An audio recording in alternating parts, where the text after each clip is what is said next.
Thank you for listening to Depictions Media Radio.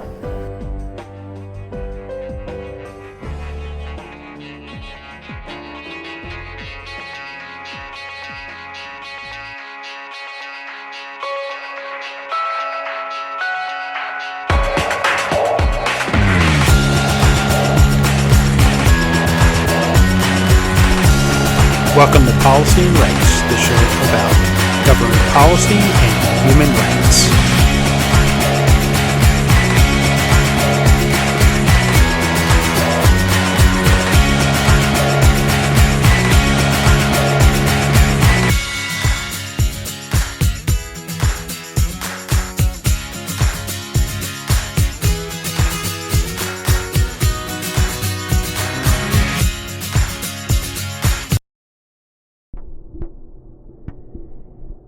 According to Tiff Macklem, and he is he's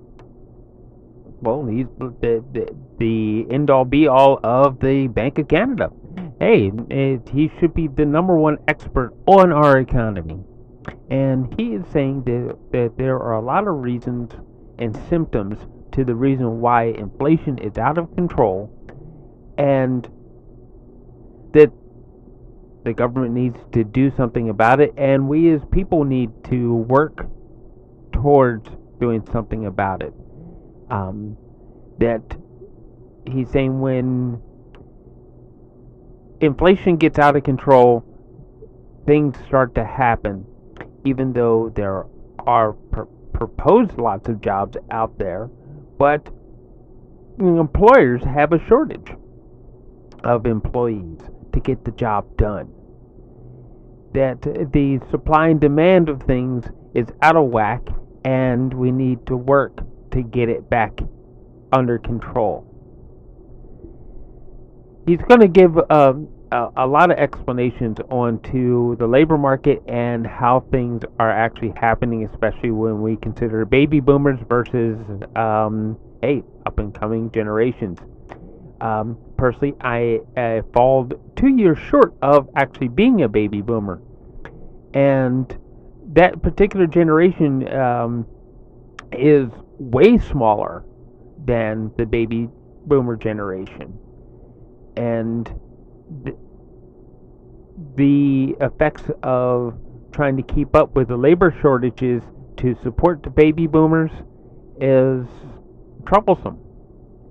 So there's a lot that in this next particular segment that we're going to hear from Tiff Macklem from the Bank of Canada, and why our economy and our society is looking the way it does.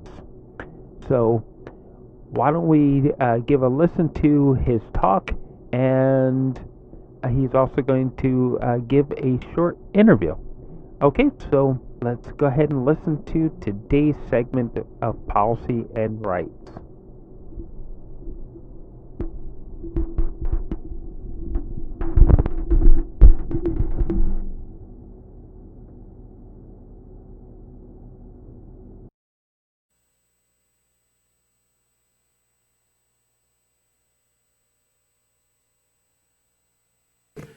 How Canadian youth can thrive in the age of disruption. It is reported that 50% of the jobs will be disrupted by automation within the next decade, while other jobs will be de-skilled or eliminated altogether. With tens of thousands of TMU students who represent the talent of the future, their careers and indeed their lives will be shaped by the nature of the labor market over the decades ahead of us. As university administrators, understanding the market is fundamental to our mission to provide the experiences, digital fluencies, and in-demand skills such as critical thinking, social perseverance, active listening, and complex problem solving that will position our students for success. TMU is also home to a nexus of research and scholarship on labor markets. The Future Skills Center, one of the lead sponsors for today's event, is a consortium led by our university to help Canadians ensure they have the skills they need to succeed in the economy of the future. We are also the founders of a social innovation platform called Magnet, which connects employers with job seekers, as well as providing training and career development services. These are only few examples. As an institution focused on addressing societal needs, we understand that it's more important than ever that we equip our students with new skills in emerging sectors and connect them with real work experiences that will prepare them for the workforce of the future. I look forward to an insightful examination of this topic by the esteemed speakers here today. Truly a valuable platform to share thoughts and generate fresh ideas. It's my pleasure now to introduce our keynote speaker, Dr. Tiff Macklem, le gouverneur de la Banque du Canada. Bienvenue.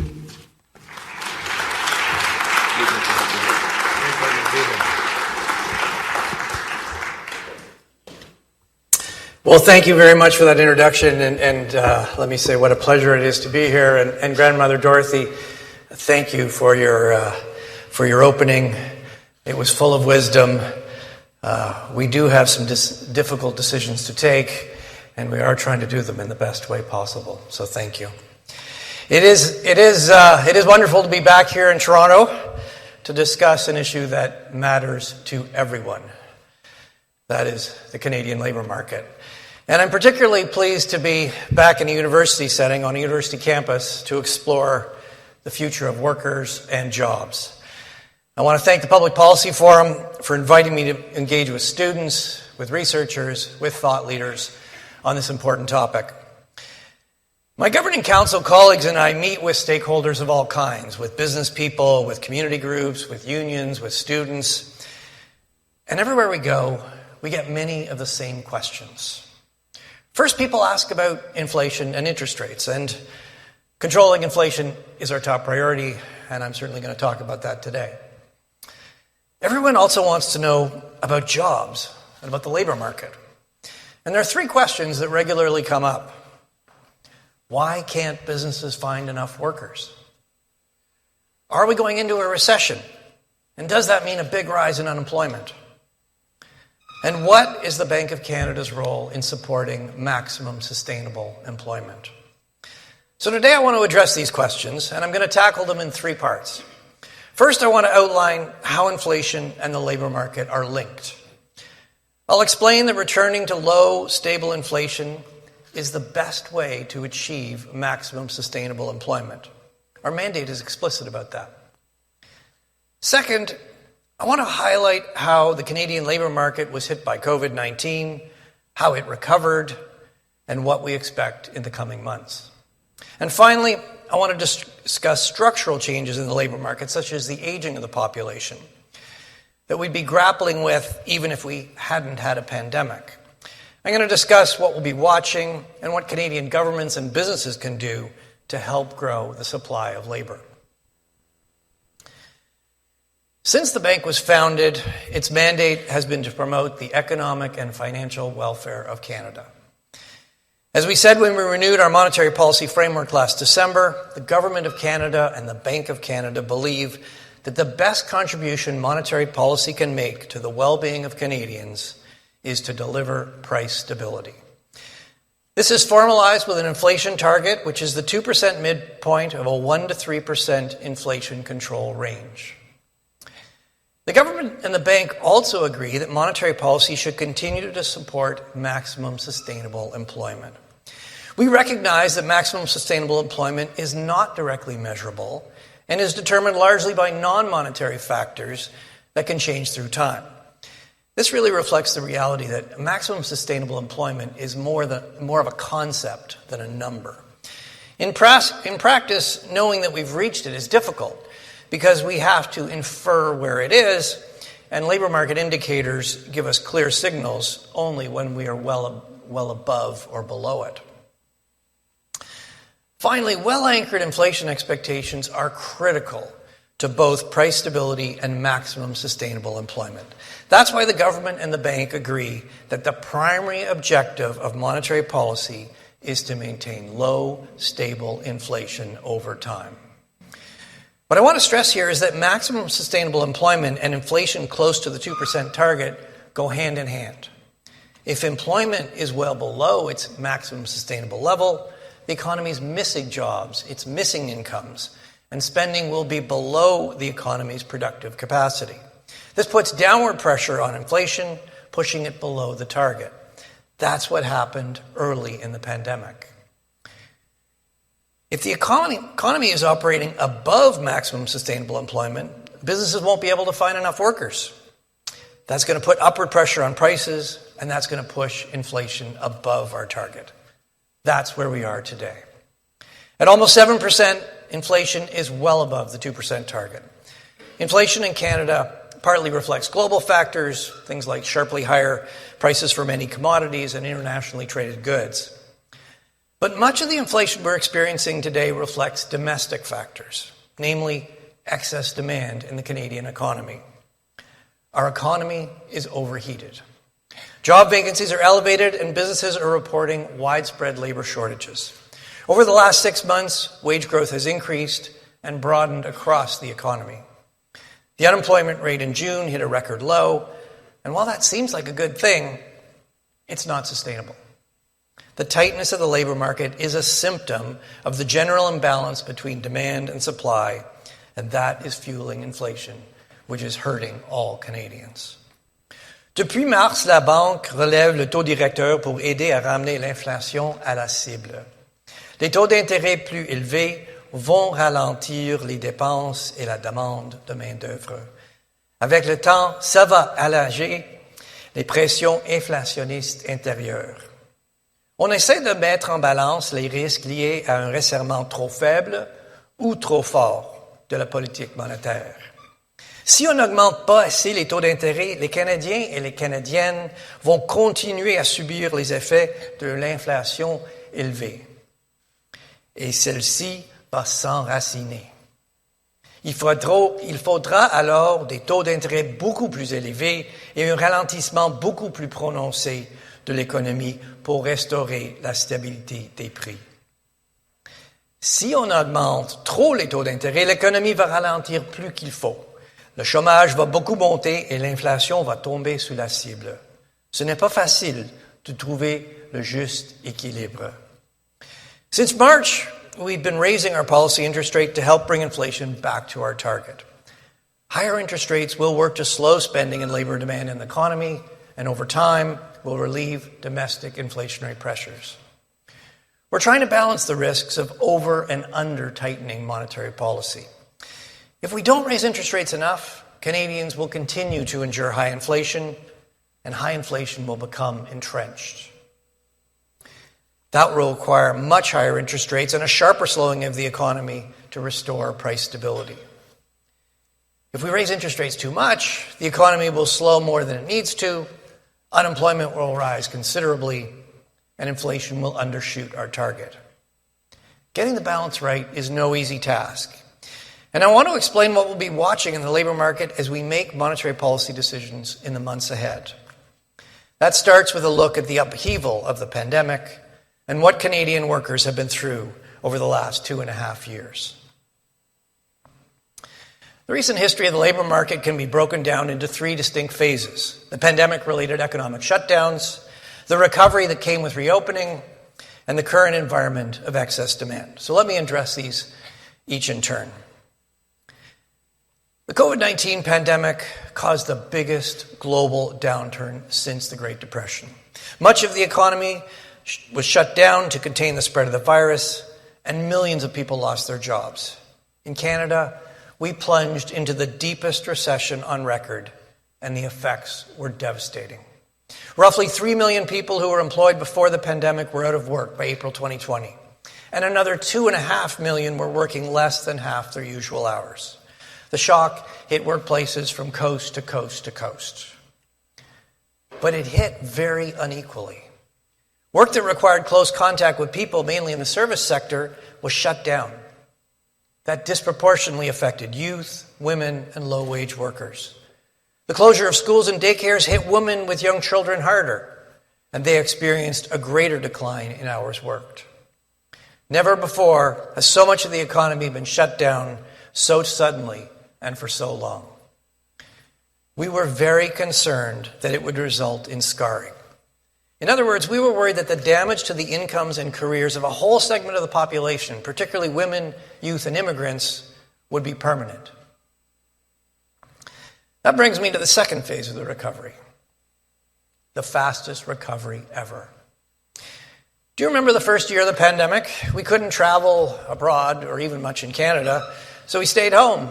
We renovated our homes to accommodate working and studying remotely, and we bought goods to replace the fun we'd normally be having in the service sector. Just 4 months after the employment lows of April, nearly 2/3 of the job losses were recouped. Pourquoi la reprise était si rapide? C'est surtout parce que la récession a été causée par un événement sans précédent, la pandémie, et non pas par des déséquilibres ou les problèmes de structure dans l'économie. Quand l'économie a rouvert, l'emploi a donc vite repris. On s'attendait à un vif rebond de l'emploi à la réouverture, mais on redoutait que trop de personnes soient laissées derrière. Heureusement, les séquelles n'ont pas été aussi profondes qu'on pensait, parce que l'emploi s'est redressé rapidement. La réponse simultanée des gouvernements et des banques centrales a joué un rôle important dans la reprise. Au Canada, des politiques budgétaires ont permis de maintenir le lien entre travailleurs et employeurs et d'aider les entreprises à survivre malgré les faibles revenus.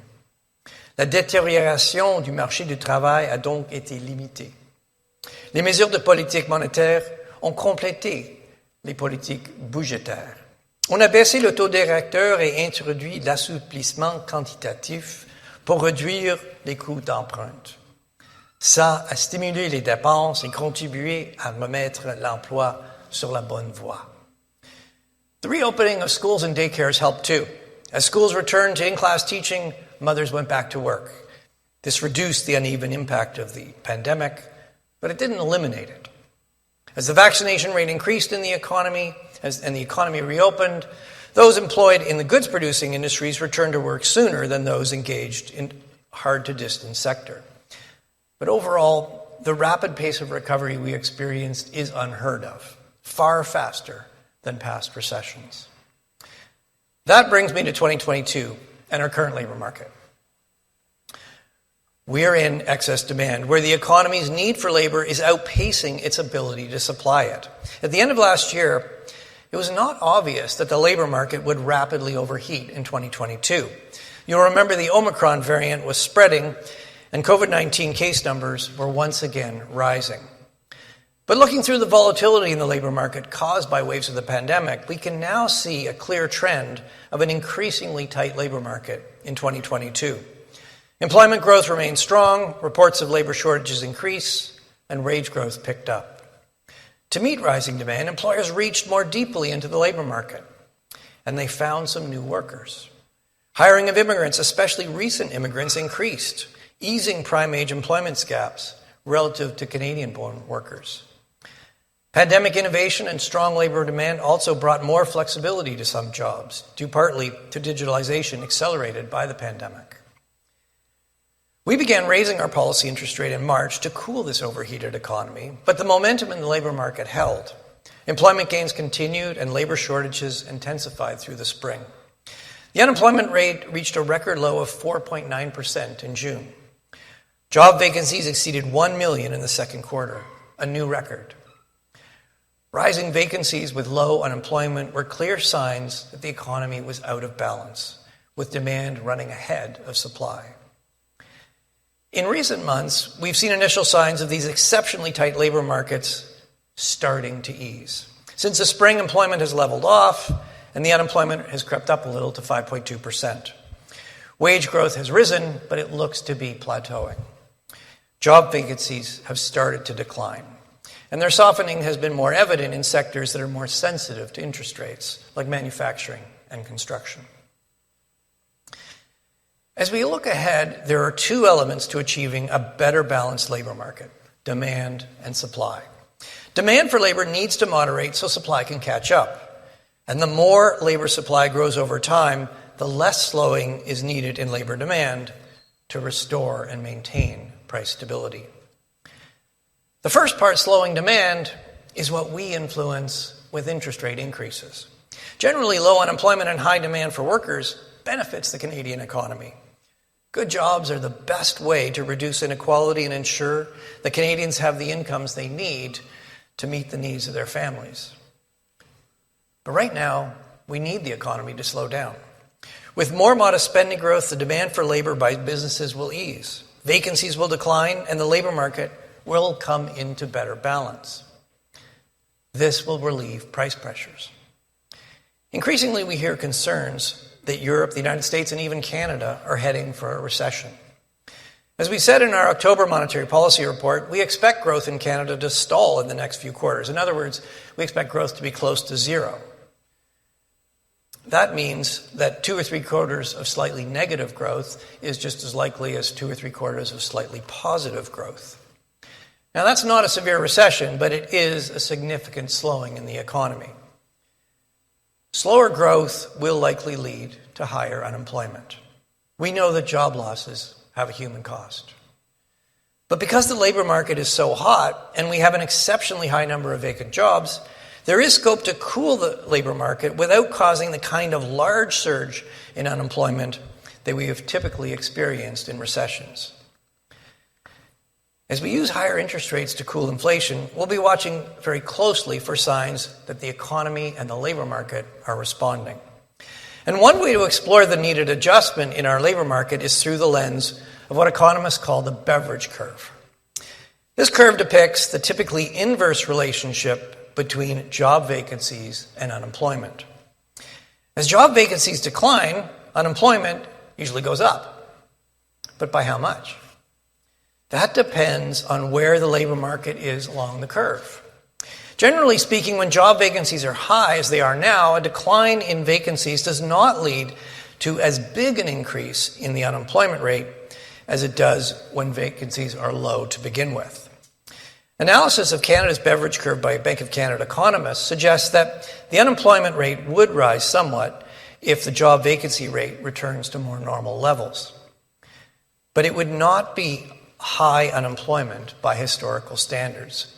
So what does that mean for Canadian workers? Well, it's clear that this adjustment is not going to be painless. Lower vacancies mean that it could take longer to find a job, and some businesses are going to find that with less demand for their products, they don't have enough work for all their workers. But relieving the pressure in the labor market will contribute to restoring price stability. We'll be watching a broad set of indicators to gauge the health of the labor market and how it is adjusting to tighter monetary policy. As we watch to see how the economy is responding to higher interest rates, we expect that some parts of the economy will be more sensitive to higher borrowing costs and will slow earlier or more sharply.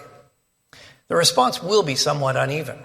Some industries, more than others, will see fewer vacancies and even job losses. We'll be looking beyond the headline employment numbers to gauge how different groups in the labor market are adjusting. And last year we launched a new dashboard of indicators to help assess the overall health of the labor market and where we are relative to maximum sustainable employment. That brings me to the second component of getting the labor market into better balance: labor supply. The labor market is also being and will continue to be profoundly affected by supply-side developments that are beyond the scope of monetary policy. That brings us back to one of the frequently asked questions: where are all the workers? Well, the short answer is most of them are working and some of them have retired. We now have 500,000 more people employed than we did before the COVID-19 pandemic hit. But an increase in retirements and less immigration early in the pandemic have reduced labor force growth. That's another reason why the labor market is so tight. These demographic shifts have played a big role in the supply of labor. In Canada, as in many advanced economies, the age group that grew the fastest in recent years was those aged 65 and over. That's not pandemic related, it's simply the aging of baby boomers. And those over 65 tend to have the lowest labor force participation rate. And that has been pulling down the growth rate of Canada's labor force in recent years. Now, immigration has typically helped Canada's labor force grow, but the pandemic disrupted immigration flows. Borders closed, and Canada fell short of its 2020 immigration target, resulting in roughly 100,000 fewer new workers. Fortunately, immigration is bouncing back as border restrictions return to normal. Canada met its immigration target of 401,000 in 2021. And based on the increases in the immigration target since then, the shortfall in permanent residents caused by the pandemic should be recouped in 2023. Now, many advanced economies whose populations are aging are looking to increase immigration to meet the needs of their labor markets. But because of relatively higher immigration targets, Canada will have an advantage in coming years. Canada's population growth is expected to far exceed that of other G7 countries. This is a key reason why the growth outlook in our October monetary policy report exceeds that of some of our peers, including the United States. The strong immigration targets suggest that net immigration will account for over 2/3 of the expected growth in Canada's potential output. The strength of the labor market has helped to improve outcomes for recent immigrants. We can also increase participation by other workers, including women, if we leverage the changes that these tight labor markets have brought. The pandemic showed us how important childcare is. When it disappeared, so did many female workers. Canada's female participation rate is higher than the United States, but other countries have higher female participation than we do. We're only just above the median of OECD countries. Improvements to universal childcare may help narrow these differences, though the full effects will take some time. Other populations may also benefit from improved labor market access. This includes Indigenous peoples, who have a younger and faster growing population than many other groups. Potential for remote work, as well as training to develop skills in areas with critical labor shortages, may open new opportunities for groups facing local labor market challenges. And companies need to do their part to attract and retain new segments of the labor force. By adjusting to and taking advantage of structural changes in the labor market, Canada can increase the sustainable growth rate of our economy. An increased supply of workers raises the rate the economy can grow without generating inflationary pressures. But enhancing supply does take time, and it also creates new demand. New workers will have new incomes, and that will add to spending in the economy. That's why increasing supply, while it's valuable, it's critical, it's not a substitute for using monetary policy to moderate demand and bring demand and supply into balance. Now it's time for me to conclude. Since the onset of COVID-19, the labor market has been in tremendous turmoil. The pandemic caused a surge in unemployment and had a terribly uneven impact, exacerbating inequality already faced by women, youth, and marginalized workers. We were very concerned about widespread job losses, deep cuts in consumer spending, and ultimately deflation. But the recovery was swift and across the board, with the fastest rebound in employment ever. Now the economy's gone too far in the other direction. The economy's in excess demand, the job market is too tight, and inflation is too high. Monetary policy has begun to have an impact, but it will take time for the effects of higher interest rates to spread through the economy and reduce demand and inflation. Once we get through the slowdown, growth will pick up. Our economy will grow solidly again, and with healthy employment and low inflation. How much employment growth we can achieve while maintaining low inflation will depend on the growth of the supply of labor. This is fundamental. This is the fundamental concept that maximum sustainable employment captures. It's not maximum employment, it's how much employment the economy can sustain while maintaining price stability. As I said earlier, we can't have one without the other. Growing maximum sustainable employment is a shared responsibility of government, businesses, and workers. Increased immigration adds potential workers, and governments need to ensure newcomers have a smooth path into the workforce with credential recognition and settlement support like language and skills training. Businesses need to invest in training so we can reduce the skills mismatch. And workers need to invest in the skills the new economy needs. Our priority at the Bank of Canada is to restore price stability. Il faut s'assurer que l'inflation élevée ne s'enracine pas. Si ça arrive, rien ne va bien fonctionner. C'est ce qui s'est passé dans les années 70. L'inflation n'a pas pu être maîtrisée et les taux d'inflation et de chômage ont monté. Les conflits de travail se sont multipliés parce que les travailleurs faisaient face à des hausses importantes du coût de la vie. En fin de compte, il a fallu des taux d'intérêt encore plus élevés et une récession grave, avec une forte hausse de chômage pour maîtriser l'inflation et ancrer de nouveau les attentes. C'est exactement ce qu'on veut éviter. The overriding imperative is to ensure that high inflation does not become entrenched, because if that happens, nothing works well. This was the experience of the 1970s. The failure to control inflation resulted in high inflation and high unemployment. Labor strife increased as workers tried to cope with large increases in the cost of living. And ultimately, it took much higher interest rates and a severe recession with a large increase in unemployment to rein in inflation and re-anchor inflation expectations. That's exactly what everyone wants to avoid. That's why we front-loaded our interest rate increases, and that's why we are resolute in our commitment to return inflation to the 2% target. To get there, we need to rebalance the labor market. This will be a difficult adjustment. We want to do this in the best way possible for Canadian workers and businesses. Higher interest rates will help cool spending and the demand for labor in the economy. This will give supply time to catch up, relieving price pressures. And we'll be monitoring a wide range of indicators to assess this rebalancing and Canada's sustainable growth rate. Canada has some advantages that will help support our labor supply, creating more capacity for growth. The best contribution monetary policy can make to a healthy labor market is to deliver price stability. With inflation and inflation expectations well anchored on the 2% target, our economy, our workers, and our businesses will be positioned for growth and prosperity. Thank you very much, and I look forward to your questions.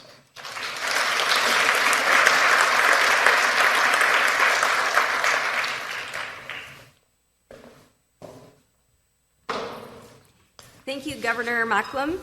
Next up, we have 15 to 20 minutes of discussion and Q&A. To moderate, I would like to introduce Edward Greenspon, President and CEO of the Public Policy Forum. As you'll see on the screens, we're using Slido for the questions, so please visit the website slido.com and enter ID #labor so you can submit your questions there and then also upvote the questions you'd like to hear asked today. Over to you, Ed. Thank you very much, Senator Christine, and thank you, Governor. That was a pretty meaty speech. Good. Thank you. Now we get to the people's portion here, and I'll lead it off though with one or two quick questions off the top.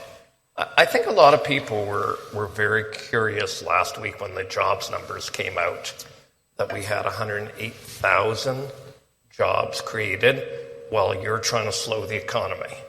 I don't know. I think it spoke well to the country. I don't know how well it spoke to what grade you gave yourself on this, but jobs created is always a good thing. But it's mystifying, and mystifying, I think, for a whole bunch of folks. So I realize a month is just a month, I realize that monthly numbers get revised. Nonetheless, it's a pretty definitive month. What did you make of that? Well, I think, Ed, as you said, labor force comes out every month. I will say it's one of the indicators we look at very closely. There's a lot of richness in the labor force survey. And if you look over the last several months, employment growth was growing very quickly through to about the summer. So there was a number of declines. The last number was up, but overall, over the last few months, it's been relatively flat. And if you look at a level deeper, what you can see is that the parts of the economy that are more interest sensitive, like construction, like manufacturing, you have seen employment growth slow more in those sectors. Where you're still seeing, if you look at that last month labor force survey, where you're still seeing growth is more in the service sector, and that is a lot of that is the economy's reopened. People want to consume a lot of those services they've missed for the last 2.5 years during the pandemic, and businesses are having a hard time finding enough workers to meet the demand. So you're still seeing some growth there. It's going to take some time for we've raised interest rates rapidly, forcefully. We've indicated we probably need to raise rates some more. But even the rate increases we've already done, you're starting to see some effect of that, but you haven't seen the full effect yet. It will take some time to work its way through the economy. That will rebalance the economy and reduce those inflationary pressures, but it will take some time. Okay, so you were also discussing in the speech the relationship between supply of labor, demand, supply being a longer-term factor. But there were some economists last week, and again, I'm wondering, what you make of this, who were saying that the other number that was very interesting was that there were 110,000 people who joined the labor market last month, and some of the analysis spoke to some of that was immigration picking up again, some of it might have been childcare beginning to bite economically, and that might relieve some of the pressure on you. Does that relieve some of the pressure on you? Well, look, the more we can expand supply, the more people come into the labor force, the more quickly new immigrants get settled. They find that first job. That is certainly going to help. And businesses have a responsibility to reach into the labor force, to find workers, to train workers. Governments have a responsibility to provide the language training and the credential recognition and the skills development to get new immigrants into the labor force quickly. As you said, those things are going to take some time, and they certainly complement what we're doing. But given inflation 7%, given the economy is overheated, and one symptom of that is a very tight labor market, there is a need to slow demand. How much we need to slow it, that will depend on how supply responds. I would just also highlight that there is more to supply than the supply of labor. And the other part is productivity. What is the output per worker? And one of the things about COVID is that because there have been a lot of supply chain disruptions, because companies have had to put in new protocols to keep everybody healthy, that has impeded productivity. It's very hard for businesses to plan when they don't know if they're going to get the materials, then they get them. By the time they get them, the demand may have shifted. It's made planning difficult. As things get more normal, we do expect productivity is going to come up too. So that should also help. But given the economy is clearly in excess demand and inflation is too high, we do need to moderate spending as supply is coming up, so the two can get better balanced. Okay, one more question, then we're going to turn to the audience, which is about the composition of the labor market. And you said how you're looking at different groups and how they're faring. So again, I think there's some economic analysis that a lot of people who lost their job early in the pandemic had to find other work, and they tended to lose low-paying jobs. And many of them have re-entered I don't know what numbers, perhaps you know, re-entered the labor market at higher paying jobs, and that might explain also part of the wage growth number. So that sounds like a pretty good trend. Yes, and I think when people find jobs that are better suited to their skills, where they can really fully utilize their skills, they tend to be higher wage. They also tend to be more productive, and higher productivity is what sustains higher wages. So yes, that can be a good thing, and we've certainly seen some of that. I will say though that analyzing, if you look at aggregate measures of wages, they've been tough to analyze in the pandemic. So, for example, when the economy plunged at the beginning part of the pandemic, it particularly hit low-wage workers. So the low-wage workers weren't working, so the average wage actually went up, which seemed very counterintuitive when you're in the depths of a... So you have to... There's so much about this pandemic that is just completely unprecedented that you do have to be careful interpreting the data, and you have to try to, as much as you can, control for these really exceptional effects of the pandemic. Okay, let's go to some audience questions here. I'm going to start with the middle one from Mark. What role, if any, do you see for automation, labor-saving technologies in addressing near and longer-term labor market constraints? Well, there's no question when we talk to businesses. So businesses, they're running up against capacity constraints. Part of that is labor, but it's not only labor. And certainly what we're hearing from businesses is companies that are running up against capacity constraints. So what that means is basically they can't produce all the goods and services their clients want. They're just, they're leaving money on the table. They can't provide everything their customers want. Unfortunately, one way they respond to that is they raise prices. The other way they're responding to it, though, is they are increasing their investment. And as I mentioned, we do expect to see some improvement in productivity just as things normalize. But the other part of improving productivity is finding ways to do more with less, using automation to improve the efficiency, the productivity of worker. If you give workers better tools, you give them better computers, better machinery and equipment, they can produce more per unit of time. That's productivity. And so that's good for workers. It makes them more productive. That over time should increase their wages, but it's also good for our economy because it expands the growth capacity of our economy. There are only so many workers in the economy. We're trying to increase that number with immigration, but if you can increase output per worker, you can grow without creating inflationary pressures. All right, so I'm just going to turn around a little bit of a question that was submitted earlier, speaking to this point. So as wages are going up, as there might be a little bit more of a power shift towards labor side with the labor shortage, and as people might be moving up the jobs curve a little bit, does that put a significant material pressure that's measurable and that you can observe on businesses to innovate rather than hire? To stop having people squeezing water out of lobster, let's say, and actually, have machines do that part of the job. Well, businesses are trying to cope with this too.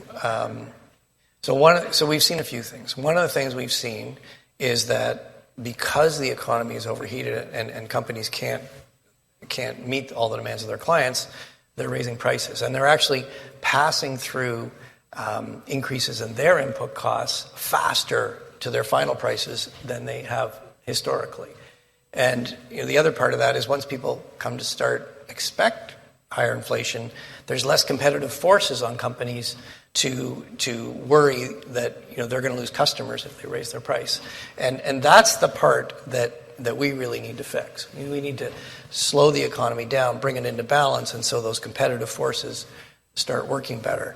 What we'd like to see companies do more of is invest in finding new workers, training new workers, developing workers, and investing in new technologies, in better ways of organizing production so they can get more output per worker. So we see companies doing all of those things. We'd like to see a lot less coming through prices and more coming through investment. Okay, let's take the second question. I know it's Toronto, and we'll go to a housing question before we finish. Absolutely, and you voted that one up.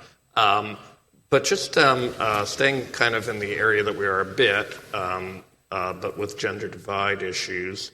In rebalancing the labour market, what role should government play to ensure those already left behind women are not again disproportionately impacted?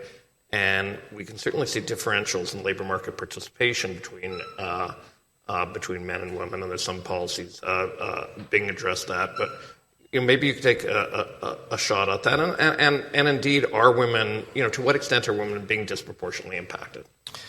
So through the pandemic, there is no question women were disproportionately impacted by the pandemic, and that really reflected two things. One, women tend to work more in the service sector than in other sectors, and the close contact service sector was shut down. It was disproportionately affected. And then the other thing is schools were closed. Parents of young children, it's pretty hard for them both to work. So typically one of the parents, and it was usually the mother, needed to either work less hours or in some case withdraw from the labor force altogether. And you can see this actually very clearly in the data. When schools closed, female participation and female hours worked really dropped. And one of the good things, though, is that in Canada, the female participation rate, when schools reopened, mothers came back to work. The female participation bounced back very quickly, and so now it is. The big gap we saw between men and women during the pandemic has completely closed. Female participation is back to pre-pandemic levels. Now that doesn't mean we can't do better. We like to compare ourselves to the United States, and we actually look pretty good compared to the United States on female participation. It's quite a bit higher in Canada. I think we've got better maternity leave, better policies, and that's reflected in the data. But as I mentioned in my remarks, we're only just above the median of OECD countries in female participation. So there is room to improve that further. There is still male participation is still higher than female, and if we can close that gap, that will provide an increased supply of labor and more potential for the Canadian economy to grow.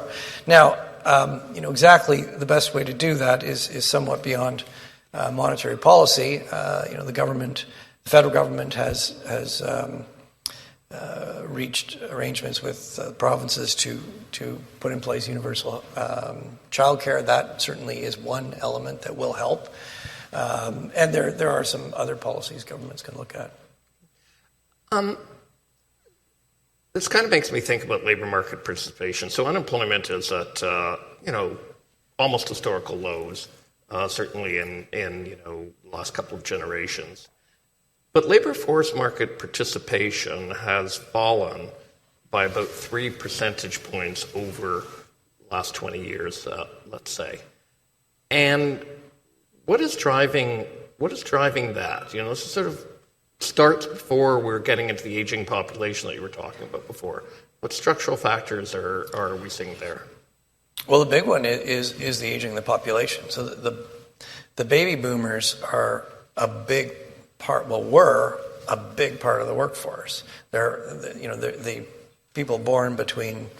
Well, there's various measures, but the end of the war and 61 or 64, depending on how you measure it, there was very high birth rate, so they're a big piece of the labor force. So they're now, like I'm sort of right at the very end of the labor force. I'm still working, but most of the baby boomers are moving into retirement, and as they retire, so you've got all this big part of the workforce retiring, and the next generation that's replacing them is smaller. And it's a combination of we've had declining fertility rates, so we've had smaller generations following them, and then you've got this big generation, they're retiring. So Canada has relied importantly on labor force growth to grow our economy. In fact, we've done very well on labor force growth. We haven't done as well on productivity. So looking forward, I mean, there's a few elements to sustaining growth. I mean, the baby boomers are going to retire. We may be able to make it, work arrangements. People are living longer. They're healthier. They may want to work longer. There is capacity to make work more flexible to keep some of those people in the labor force. But as they get older, clearly we know which way that's going to go. So what are some of the other things we can do? Well, immigration that can certainly augment, and then the other part of it comes back to what I was talking to earlier, and that's increasing the output per worker, growing the productivity. Okay, let's do the housing question as we get close to wrapping up here. And I'll try to give you a break on the last part of it. Canada house price to income ratio is the highest among our peers by a far margin. Investors are buying a growing share of new supply. I'd add that household debt is very high in Canada. I know you don't do microeconomics, so I won't ask you totally how do we address this unless you want to volunteer in that. But I do want to know how much that concerns you. So we've been highlighting for some time that the combination of high house prices and high household indebtedness is a vulnerability to the Canadian economy. What do I mean by that? Well, what I mean by that is that if the economy were to slow sharply, that vulnerability could accelerate the downturn. If people lose their jobs, they're going to have a hard time covering their mortgage, and if they have a very big mortgage, if their house price comes down, even selling their house may not cover it. So that is a vulnerability, and a number of steps have been taken over recent years to try to manage that vulnerability. The question mentions investment. We have seen when house prices were going up rapidly, with a bit of a lag, we did see investor demand for housing. The number of housing purchases by investors did increase. Governments put in place restrictions on foreign investment on housing to try to dampen that down. The other thing, which I think was quite useful, is that there's a stress test. So when you go to get a mortgage, normally you have to qualify at 200 basis points, 2 percentage points above the current rate. When interest rates got very, very low, we knew that there was more capacity for them to go up because they were way below normal. So that was actually increased to a set rate of 5.25%. So when people got a mortgage at very low interest rates, they did, the bank did have to establish that even if interest rates went up to 5.25%, that they could cover that mortgage. So, that does mean, yes, I mean, we've raised interest rates rapidly. That is having an impact, particularly with people on variable rate mortgages. Which is a fairly small number, I guess, on variable rate mortgages. Most people have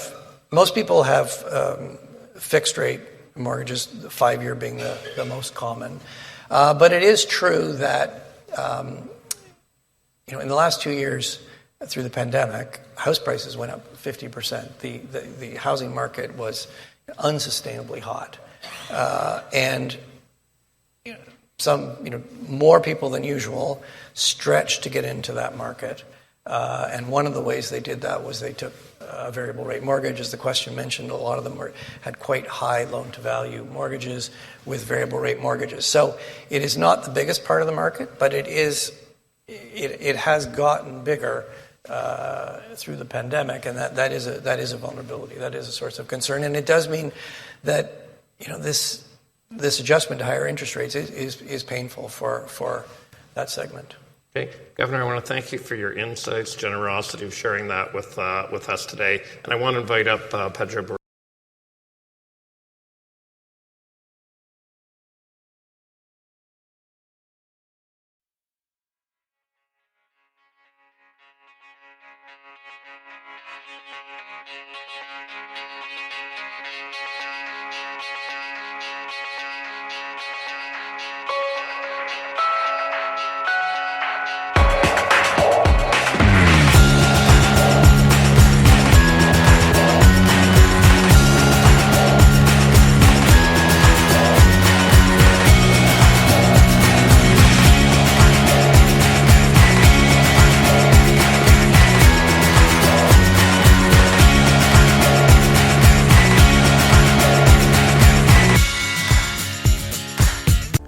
This show has been produced by Depictions Media. Please contact us at depictions.media for more information.